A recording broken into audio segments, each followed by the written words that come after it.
We are down in flat country. Korea does have a lot of mountainous area around in it, hilly area. But we were down in the flat country for airport purposes, and when the Rona would rain, everything was just completely muddy. We didn't have it. You had to be pretty careful where you went, and our foxholes there were sandbags piled up around outside of our barracks, which was a sheet metal building that would sleep about 8 to 10 people in it.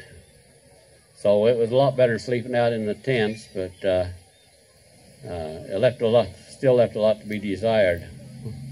When we got down to Okinawa, after a while, they started bringing in brand new F-86Gs, which was a fighter plane that had radar with it that they could use for night flying or rad radar, so that they could use it 24/7. And so each one of us had one of those assigned to us, which we maintained down there. Going to Okinawa, of course, after World War II had been pretty much flattened as far as anything standing on it. They had rebuilt brand new big H-shaped two-story barracks, which was like going to a downtown hotel as far as we was concerned. You couldn't ask for much better facilities, and the chow hall and the food was just, it was like something we hadn't experienced since we had left the States. So we really enjoyed being transferred back to Okinawa. During the typhoon season down there, they would fly the airplanes out so that they wouldn't get damaged, and the men would be locked into these barracks, which had steel shutters over all the glass and windows so that the storm would not break them out. So we sat through 2 or 3 of those while we were down there.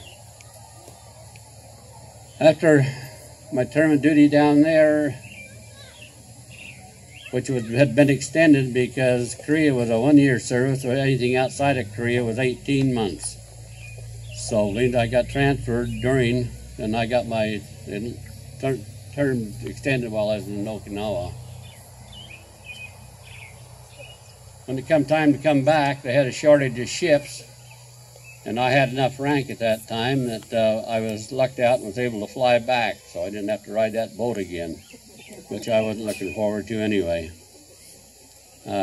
Tried to get into Hillfield or something close, and I was assigned to McClellan Air Force Base, where I was on the flight line down there working on the airplanes that had been rehabbed. McClellan is like Hillfield down there. They overhaul aircraft and get them ready to send back out to the different units. And so I worked on the flight line down there to get them and service them on the flight lines after they'd been flown and tested. So at that point, I was released after 4 years of active duty. I was then assigned to 4 years of inactive reserve in Colorado. After that was 1955. 1975, the National Guard in Springville come wanting to recruit one of my boys. And when I found out what the National Guard had in Springville, it interested me, because when I wanted to go in the Air Force, I wanted to get into heavy equipment. And they said, we don't have heavy equipment. They says, our air bases are already built, and we don't have that type of a job available. So anyway, I just investigated the National Guard unit in Springville and decided to join up with them, and they would put me on what they called the Try-1, which is you could sign up for a year at a time, and if you had your obligation in, if you didn't want to stick out that 1 year, then you could get out early, but they tried to get you to stay at least 1 year. Ended up, I was there 8 years.